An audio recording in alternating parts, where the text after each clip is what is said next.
Skype is a very good app to keep in touch with friends and coworkers. To add a contact on Skype, you will need to do the following. Tap on the contact button from the bottom. Here, tap on the icon from the bottom with a profile and a plus. On the search, you will need to add the username of the account you want to add or the name for that person. Let's search a part of a username.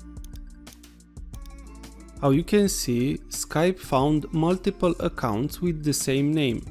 So, when you add a contact, check the username of the person, and also is good to check the image.